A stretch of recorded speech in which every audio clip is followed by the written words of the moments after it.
Então vamos lá, abre aí sua Bíblia em João, capítulo 1. Vamos ler os versos 11, 12 e 13. João, não dorme não, hein? Se você vê alguém dormindo, vamos combinar um negócio? Se você vê alguém dormindo, dá uma catucada nele de crente, aquela catucada pentecostal, que está acabando. Amém? Eu vou ser breve, vai ser breve. Vai ser breve a minha palavra, o que Deus vai fazer vai ser eterno, amém? Botou aí? Pode ser NVI, por favor. Isso. Então, João, capítulo 1, versículos 11, 12 e 13, para nós fecharmos essa noite. Diz assim a palavra de Deus: veio para os que eram seus, ou veio para o que era seu. Vou botar um grifo do locutor, o grifo do pregador. Do lado seu a palavra filho, amém?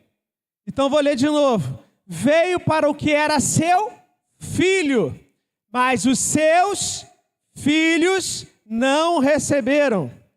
12. Contudo, aos que o receberam, aos que creram em seu nome, deu-lhes autoridade de se tornarem filhos de Deus, aos quais não nasceram do sangue, nem pela vontade da carne, nem pela vontade de homem algum, mas nasceram de Deus. Deixa eu entrar na palavra. Essa palavra aqui, o tema dessa palavra é vivendo como filhos de Deus. E eu quero introduzir aqui algo muito poderoso, sabe por quê? O Evangelho de João foi o último evangelho a ser escrito. Diferente dos outros 3 evangelhos, ele era um evangelho mais maduro.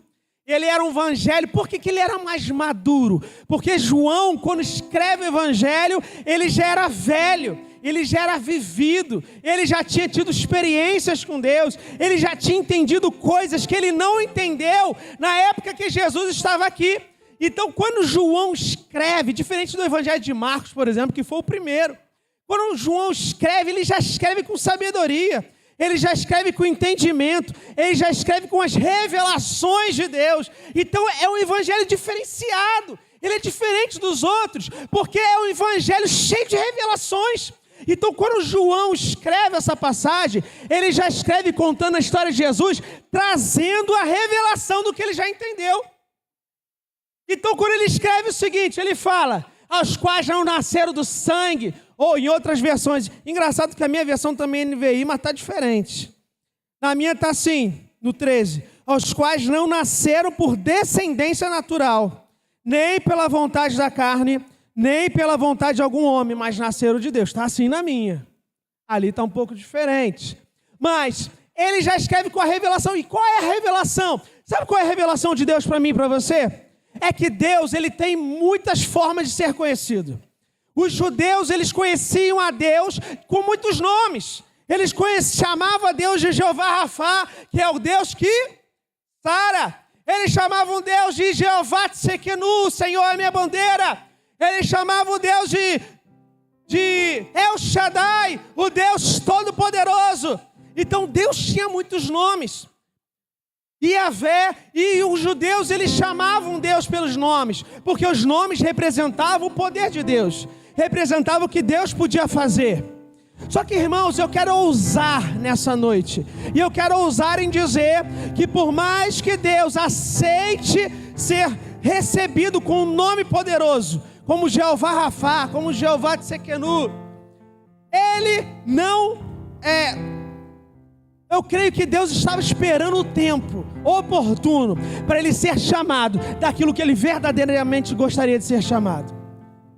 Deus pode ser chamado de muitos nomes, na qual você dá a ele aquilo que você quer dele, mas não há nome nenhum, na minha visão, nenhum nome mais poderoso, nenhum nome onde Deus desejou por muito tempo, como o nome de Pai. E quando Jesus veio na terra, Jesus ele veio com uma concepção de Deus diferente. Porque os judeus chamavam Deus de Yahvé e Jesus chamava Deus de Pai.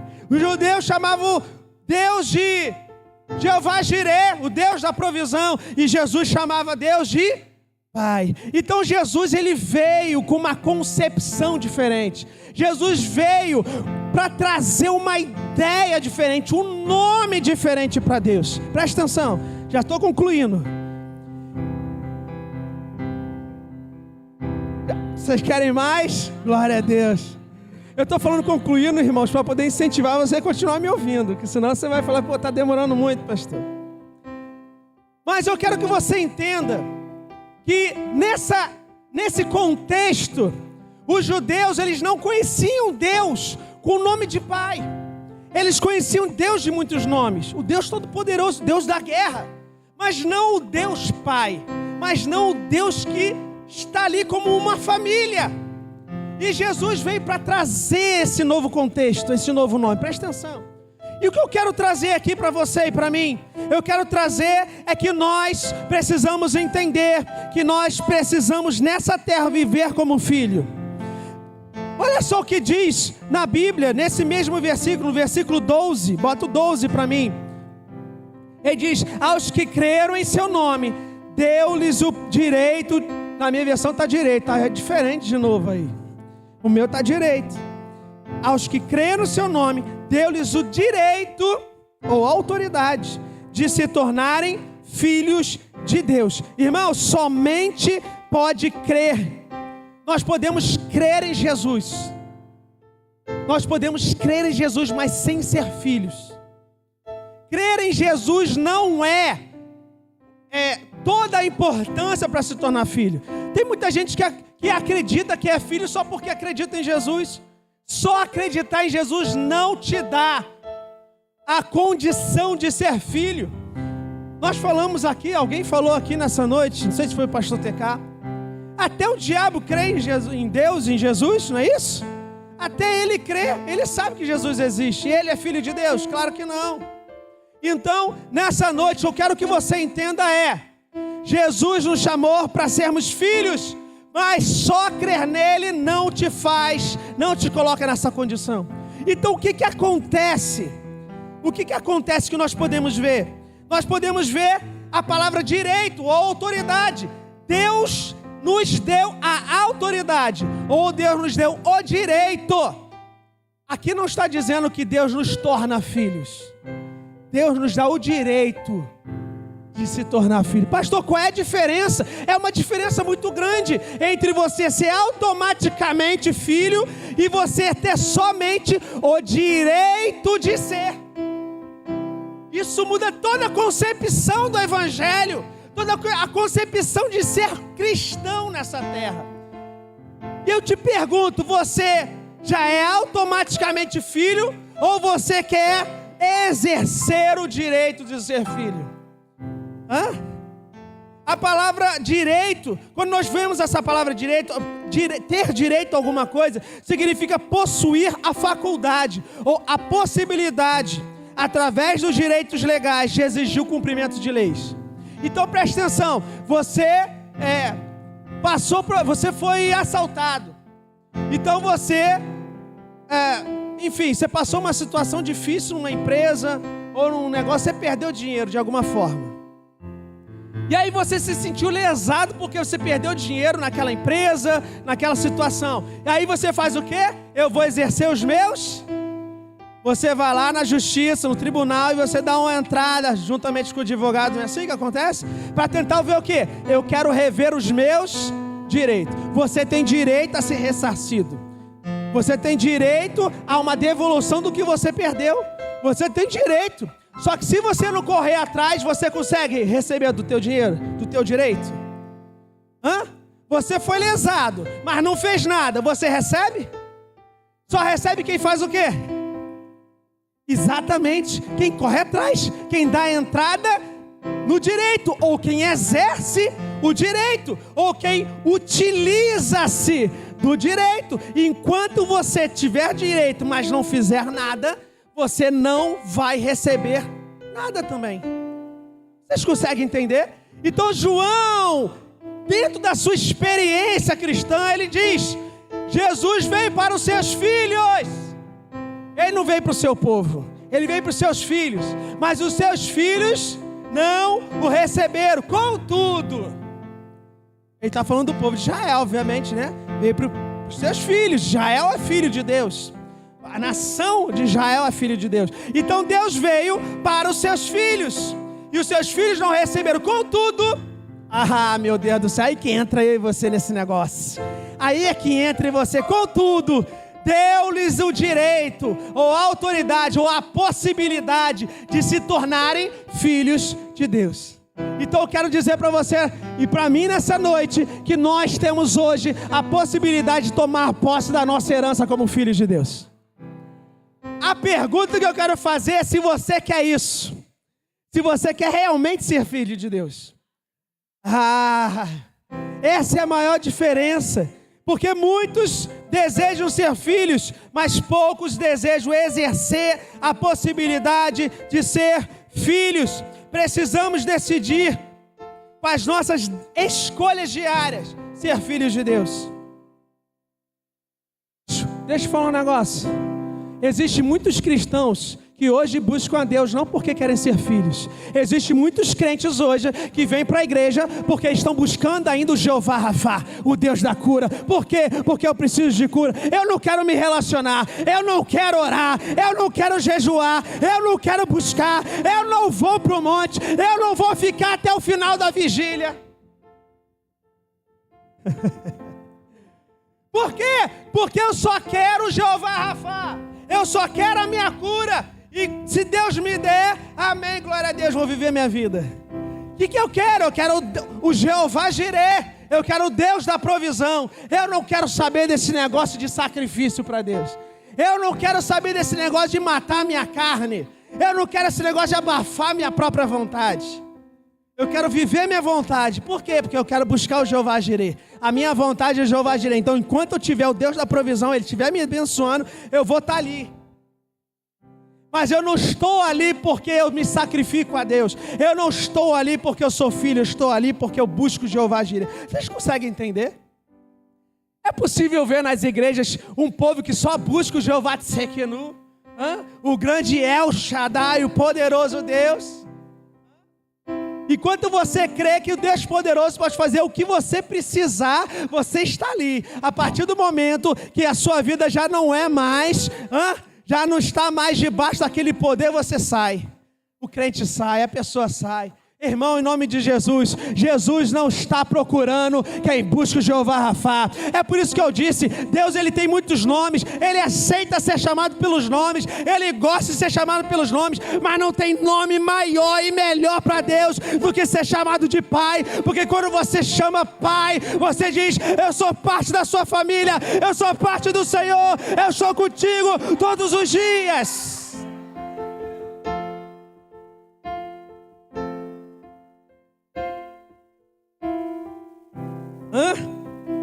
Você perde o seu pai só porque você está passando problema? Seu pai deixa de ser seu pai porque você está passando dificuldade, né? Deixa. Sua mãe deixa de ser sua mãe porque você está passando de problema? Só porque não deu o que você queria e deixou de ser pai? Deixou de ser mãe? É claro que não. Deus é a mesma coisa. Então quando você só fala assim, eu quero Deus, eu quero Jeová Rafá, você está dizendo, eu só quero a cura dele. Eu não quero conviver com ele. Eu não tenho paciência para estar com Ele. Eu não quero abrir mão da minha própria vontade. Irmãos, nessa noite, Deus está nos chamando para sermos filhos. Filhos estão ali dentro da casa do Pai, querendo ouvir o que o Pai diz, mesmo que seja exortação. Sim, Senhor, meu Pai. Sim, Senhor, meu Pai. Eu não posso até não gostar do que o Senhor está falando, mas eu estou aqui te ouvindo. Pode falar que eu sou teu filho, que eu sou tua filha. Aleluia. Vocês estão entendendo? Vocês podem dar uma glória para Jesus? Então como é que nós podemos nos tornar esses filhos? Como? Primeira coisa que eu entendo dessa passagem, deixando de reproduzir o que os outros fazem. Você só pode se tornar filho deixando de reproduzir o que os outros fazem. Um mero repetidor. Já viu isso? São crentes papagaios que só fala porque ouviu o outro falando. Que ora de forma, ele ora porque ouve os outros falando, orando. Ele não ora porque ele quer orar, porque ele quer buscar. Ele só repete aquilo que os outros oram. Só ora. Já viu gente que ora igualzinho o outro? Não tem individualidade nem para oração. Eu vou fazer jejum de chiclete. Eu vou fazer jejum de celular. Que jejum de celular, pelo amor de Deus? É porque o quê? Está amarrado o nome de Jesus. É jejum de celular. Olha só o que está escrito no versículo 13. Deixa no versículo 13 aí para mim. Poxa, caramba, olha só. O pessoal aí teve um slide maneiríssimo, assim, ó, com fundo, que eu fiquei doido naqueles slides ali. Eu fiquei doido. Falei, gente, que coisa profissional, linda demais. Aí veio o pastor Leandro, é o último. 70% da igreja, 80% já foi embora. O tecladista, você é tecladista, você?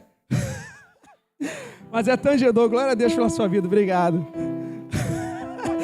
Aí pastor Leandro vai pegando o que... Pega o que tem, pastor, vai.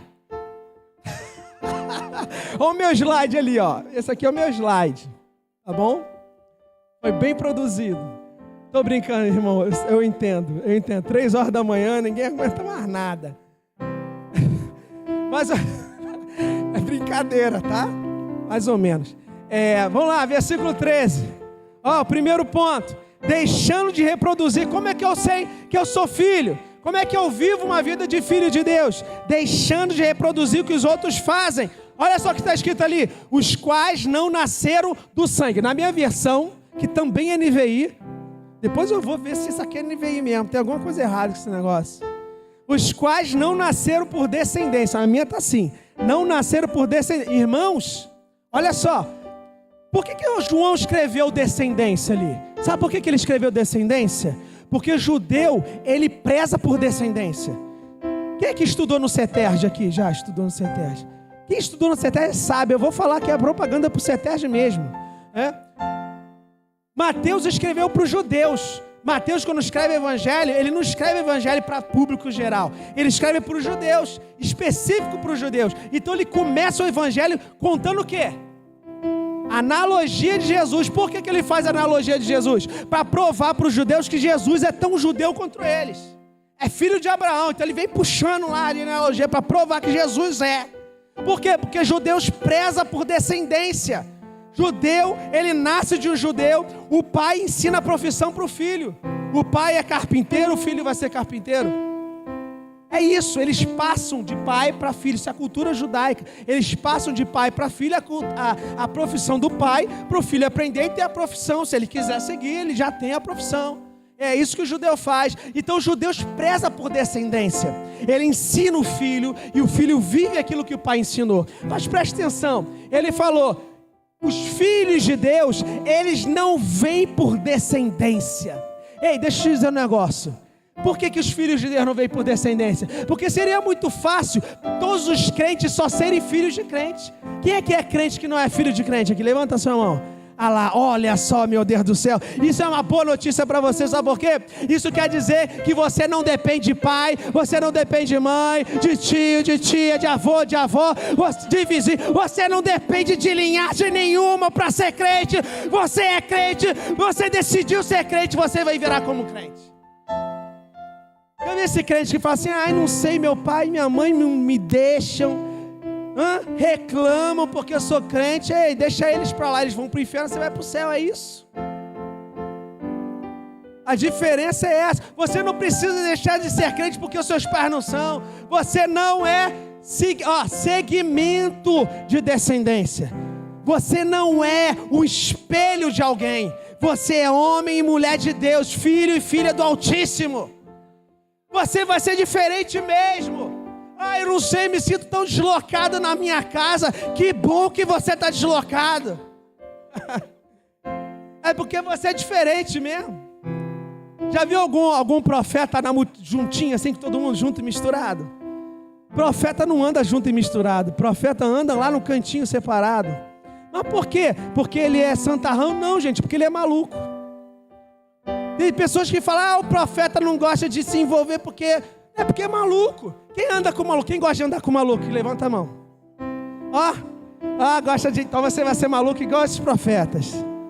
Em nome de Jesus. É isso. Você quer ser profeta? Tem que ser maluco. É pré-requisito, pastor. É pré-requisito. Você vê João Batista, no meio do deserto comendo mel silvestre com gafanhoto. Isso é coisa de gente comum, normal, da cabeça? Hã? É coisa de maluco. Quer ser profeta? Tem que ser maluco. Quer ser filho de Deus? Tem que ser maluco. Filho de Deus não pode andar, gente. Não pode ser espelho de outras pessoas. Ah, meu Deus, Deus te abençoe. Te amo. Em nome de Jesus, te amo. Ó, você já mora no meu coração. É Andrew que tá aí? É Andrew? Ah, tá longe. É, né? Obrigado, te amo. Ó, eu posso chorar? Eu vou chorar, hein? Glória a Deus, aleluia. Então é isso. Deixando de reproduzir, você não é um espelho de ninguém. Diga assim: eu não sou espelho de ninguém. Isso. Ah, na minha família ninguém orou uma hora, por que eu vou orar? Você vai orar uma hora, sim senhor, sim senhora. O que você está fazendo no meu quarto? Estou orando. Para que tanto tempo orando? Me deixa mulher, me deixa homem. Hã? Ah, parece maluco, eu sou maluco mesmo. Pronto, já assumo, já é melhor assumir logo. Assumo para ninguém ficar falando depois. Já estou assumido. É isso? É melhor um maluco com Deus do que um certinho para o inferno. É melhor um maluco para o céu do que um certinho para o inferno. É melhor um maluco para o céu do que um certinho para o inferno. Glória a Deus. Outro ponto: deixando de alimentar suas próprias expectativas e a dos outros. Você só pode ser filho se você deixar de alimentar suas próprias expectativas e as dos outros.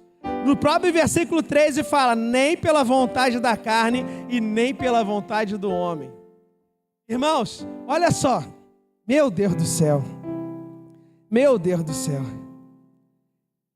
Jesus, ele contou uma parábola e falou do joio e do trigo. Quando Jesus falou você lembra da parábola? Jesus, o homem plantou trigo. Trigo representa as coisas de Deus, amém? E aí veio o inimigo e jogou semente de joio no meio da plantação de trigo. O que aconteceu? Quando cresceu tudo junto, certo? O joio e o trigo junto. Não dá para saber o que é o que, né? Só dá para saber depois que elas crescem, né? E depois que eles crescem totalmente, aí dá para diferenciar. Enquanto estiver crescendo, não dá para saber. Então olha só, o que Jesus quis dizer com essa parábola? Jesus quis dizer o seguinte: ei, vai ter crente do teu lado que parece crente, tem olho de crente, tem palavra de crente, tem a Bíblia do crente, usa uma blusa com versículo de crente, canta igual crente, fala igual crente, mas é joio. Vai ter colega da tua escola que vai dizer que é crente, vai dizer qual é a igreja que ele é, que ela é, vai dizer onde congrega, vai dizer o que tem célula, vai parecer crente, vai convidar você, mas é joio.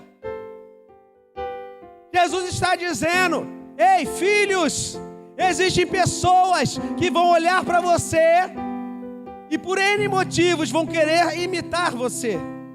Não são crentes de verdade, são crentes papagaio. São crentes que oram aquilo que você está orando, a forma que você está orando. Ele está fazendo aquilo que você faz por repetição, mas não por vontade. Ele não vai para a igreja porque ele ama a presença de Deus. Ele vai para a igreja porque ele sabe que você vai ver ele lá. O crente joio, ele gosta de viver de aparência. Ele gosta de aparecer, de aparentar que está ali no ambiente, igual você. Mas ele não é trigo, ele é joio. Vocês estão entendendo o que eu estou querendo dizer? O que eu estou querendo dizer é o seguinte: se você se deixar levar pelo joio, você vai ser tão joio quanto ele. O que eu estou dizendo é que se você não tiver vida com Deus no seu particular, você, em vez de ser trigo, você vai ser joio. Nós vivemos numa época, irmãos, onde é muito mais fácil copiar do que você viver. É muito mais fácil eu pregar mensagens copiadas da inteligência artificial, mensagens copiadas de vídeos de pastores que postam na internet, do que eu dobrar o meu joelho, jejuar, buscar a Deus e falar: Espírito Santo, o que o Senhor quer que eu fale? Espírito Santo, me traga a revelação. É muito mais fácil, não é? Mas deixa eu falar um negócio: o caminho estreito é o que leva para o céu. O caminho estreito é o que leva para a presença de Deus. O caminho estreito é o caminho dos filhos. Gente, o caminho dos filhos não é fácil. Eu duvido você dizer para mim que a sua vida cristã é fácil. Se você viver um cristão que diz que a vida cristã é fácil, pode ter certeza que filho não é. Pode ter certeza que trigo não é. Esses crentes que vão para a igreja, se parecem com crente, se vestem como crente, mas depois que saem da igreja, vão para os motéis. Depois que saem da igreja, vão para os centros de... Meu Deus, vou nem falar. Que vão para os bailes. Esses crentes que saem daqui vão tirar a virgindade de meninas. Meninas vão tirar a virgindade de meninos. Pessoas que saem daqui e vão por aí usando drogas, mentindo, vivendo à vontade própria. Esses crentes não são crentes verdadeiros, eles se parecem com crentes. Deixa eu falar um negócio. Filho verdadeiro, ele ama o pai. Filho verdadeiro, ele não mede esforços para estar com o pai. Filho verdadeiro não precisa de desculpa para ir para a igreja. Filho verdadeiro não quer saber de cansaço, de preguiça. Filho verdadeiro, ele ama a presença do pai onde ele estiver. Ele vai simplesmente porque deseja. E o Senhor está dizendo: meu filho e minha filha, não me chame de Jeová Jirê, não me chame de Jeová Rafá, me chame de pai. Me chame de pai. Hoje eu quero me aproximar de você. Eu não quero que você viva um evangelho de aparência. Chega disso. O evangelho de aparência, ele vai fazer você morrer. Se não hoje, amanhã. Olha só o que aconteceu lá com Davi e Saul. Vocês lembram dessa passagem? Israel estava em guerra contra os filisteus. E os filisteus tinham um guerreiro chamado Golias, que era gigante. E ele afrontava Israel todos os dias. Eu disse o quê? Todos os dias afrontava Israel. O que aconteceu? Ninguém se levantou para lutar. Não tinha ninguém disposto a lutar. E aí se levanta um jovem Davi que fala assim: quem é esse infeliz incircunciso? Não, eu vou para a guerra. Eu vou. O que aconteceu? Saul pegou a sua... você vai para a guerra, Davi? Então você usa a minha armadura. Você vai para a guerra, Davi? Então toma o meu conhecimento. Você vai para a guerra, Davi? Então toma aqui o meu jeito de orar. Você vai para a guerra, Davi? Então toma o meu jeito de cantar. Você vai para a guerra, Davi? Então toma o meu jeito de ministrar louvor. Então você vai para a guerra, Davi? Então toma o meu jeito de ser crente. Você vai para a guerra, Davi? Então olha, faz essa aqui que eu faço. Eu vou te dar a cereja do bolo, não, a receita do bolo. Eu vou te dar aqui o passo a passo para ser o melhor crente da era. 10 passos para você ser um crente lá anotado pela multidão. Toma aqui, Davi. Toma minha armadura. E Saul foi e deu a armadura para Davi. Davi pega aquela armadura e veste. Ele veste, gente, para respeitar o rei, né? Pelo menos para respeitar. Ele veste. Eu imagino Davi olhando para o espelho, se olhando no espelho, botando isso aqui terno igual eu. Todo mundo zombando do meu terno hoje. Da próxima vez eu venho sem terno. E aí, eu imagino Davi se olhando no espelho. Como é que é, Saul? Ele fala assim, aponta o dedo de profeta e fala assim, é assim. E Davi fazendo. E Saul falou assim, agora bota um pé na frente, outro atrás, assim, dá uma dobradinha e faz assim, se balança assim, ó. Aí Davi assim, é assim, Saul, que prega, é assim que prega. Pega o microfone na mão e faz assim, ó, é assim que louva, é assim, Davi, é assim. Eu imagino Davi pegando todas as receitas de como ser crente, de como ser guerreiro. É assim que se faz, Davi, é assim que você vence uma guerra. Irmãos, sem saber, nós acabamos sendo influenciados pelos joios. Sem perceber, nós acabamos sendo influenciados por aqueles que não querem ser filhos. Porque aqueles que não querem ser filhos, eles até vêm para a igreja, mas eles sentam nessa cadeira, pegam o celular e ficam na internet. Eles vêm para cá e dão uma desculpa para ir no banheiro e ficam conversando lá de fora. Quem não quer ser filho, ele não vive conforme o filho. E ele puxa você para essa realidade. Porque ele não quer, ele não tem prazer em ser filho. Então ele quer pegar você e deixar e fazer com que você não seja. Influenciando você. E Davi pega aquela armadura, Davi veste aquela armadura e vê que ela não presta para ele. E fala assim, Saul, olha só, me desculpe, mas eu vou guerrear com as armas que eu tenho. Ué, Davi, como assim? Você tem espada? Não. Você tem arco e flecha? Também não. Você tem um bastão? Também não. Você tem o quê? Uma foice? Eu também não. Você tem o quê? Um machado? Eu também não. O que você tem, Davi? Você não tem nenhuma dessas armas que a gente usa na guerra? Eu não tenho não. O que você tem então? O que eu tenho? Eu tenho só uma funda, nem pedra eu tenho, que eu vou ter que pegar ainda. Eu tenho só uma funda. Mas como é que você mata gigantes com a funda, meu irmão? Aí que está o segredo. Eu imagino Davi virando para Saul e falando assim: Saul, olha só, eu tenho uma coisa que você não sabe. Você tem armadura, você tem espada, você tem escudo, você tem um monte de soldado atrás de você. Eu posso não ter nada disso, mas eu não vou no meu nome, Saul. Esse é o meu segredo, diferente da sua. Um verdadeiro filho de Deus nunca vai no seu próprio nome. O verdadeiro filho de Deus, ele não vive a vida baseado nos seus próprios conceitos. O verdadeiro filho de Deus, ele não segue o seu próprio entendimento.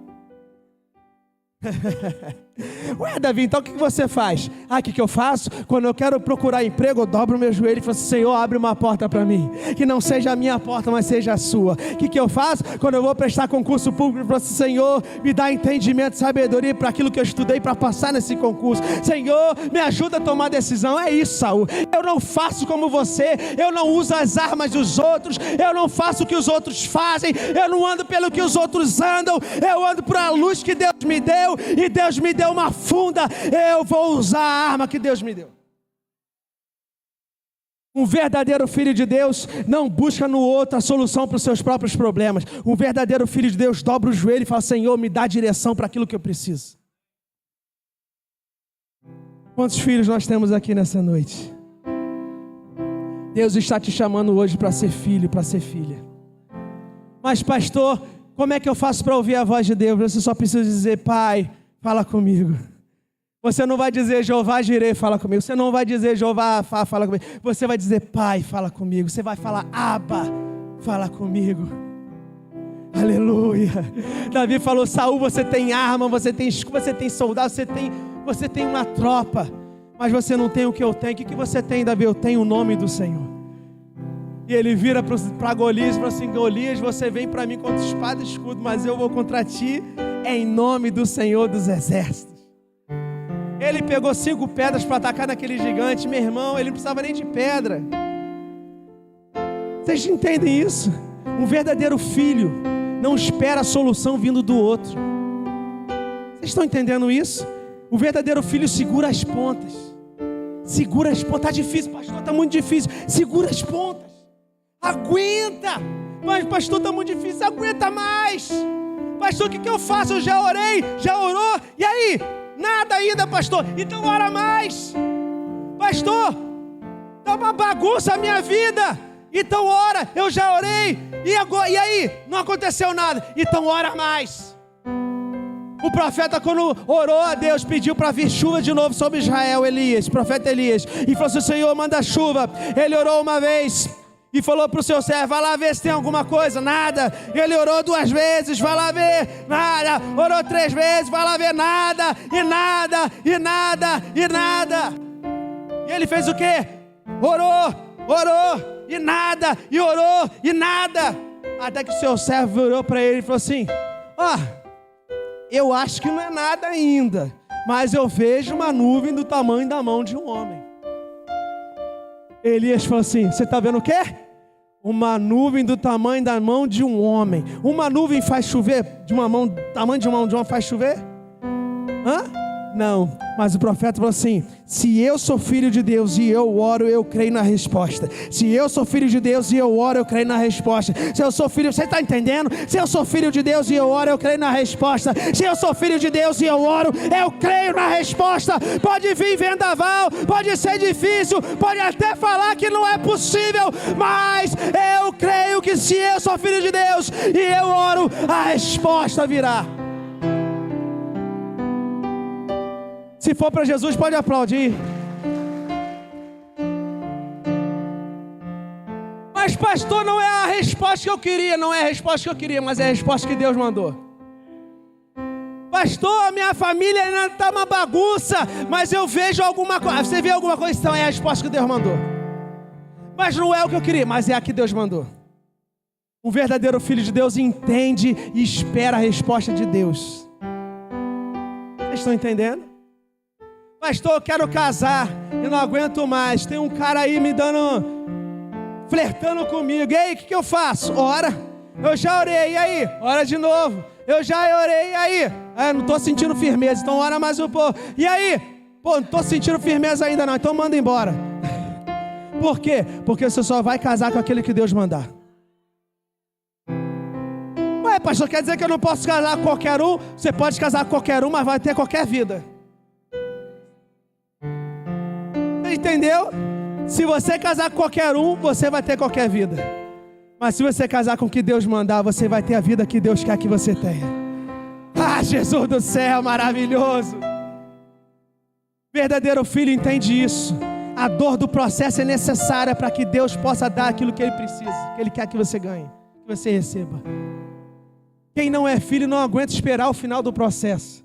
Quem não é filho não aguenta esperar, ele mata o processo aonde estiver. Por quê? Porque é mais fácil resolver com os seus próprios... Eita, meu Deus do céu. Mas sabe o que acontece? Acontece igual Saul. Saul, ele não teve vida de filho. O que Saul fez? Saul abortou o processo. Saul espera Samuel. Ele não espera Samuel. Saul, você não pode sacrificar. Ele sacrifica. Por quê? Porque quem não é filho gosta de sacrificar fora da vontade de Deus. Eu vou casar... Meu Deus, não sei porque eu estou com esse negócio, hein? Eu vou casar com ele e depois ele se converte. Eu vou casar com ela, depois eu vou namorar assim mesmo, depois se converte. Ei, se você namorar com quem não é crente, quem vai se desconverter é você. É mais fácil um não crente levar você para o mundo que você trazer um não crente para a igreja. É ou não é? Então quem é filho aguenta o processo. Diga assim, quem é filho aguenta o processo. Se você é filho, olha só o que João falou. Deus deu o direito de ser. Você só é se você quiser. Se você tomar posse, você correr atrás dos seus direitos. Senhor, se eu sou filho, o Senhor vai me dar a resposta. Senhor, se eu sou filho, o Senhor vai me responder. O Senhor vai falar comigo. Nem que seja essa palavra aqui, ó. Dura palavra é, mas Deus pode falar. Eu quero de você o eunuco. Meu eunuco, acabou. Se Deus falar isso, acabou, chora. Chora sua virgindade. Virgindade, né? Fazer igual a filha daquele juiz, esqueci o nome agora. Estão rindo aí, né? Chora sua virgindade, mas eu não sou mais virgem. Chora isso aí, então. Sua nova virgindade, pronto. Se você já não é mais virgem, mas está solteira, está na santidade, então agora você tem uma nova virgindade. Glória a Deus, aleluia. Você é santificada pelo Senhor, então agora você tem uma nova virgindade. Glória a Deus. Glória a Deus, você é filha. E último, para fechar, agora já era, fechei. Tem alguém dormindo? Não, glória a Deus, consegui, hein? Para fechar, aceitando, como é que eu me torno filho? Aceitando andar pela vontade de Deus. Irmãos, a verdade é que se você não for filho verdadeiro, não tiver convicção de filho, você não anda na vontade de Deus. Sabe por quê? Porque andar na vontade de Deus requer que você abra a mão da sua própria vontade. Ah, Senhor, eu não vou participar do louvor, não. Por quê? Porque eu não quero. Por quê? Porque fulano está lá. Por quê? Porque eu não gosto daquilo. Ué, você já orou a Deus e perguntou o que Ele quer? Nós temos dificuldade, irmãos, diante de tomar uma decisão, buscar a direção de Deus. Deus está aqui nessa noite te chamando de filho e de filha. Você quer isso?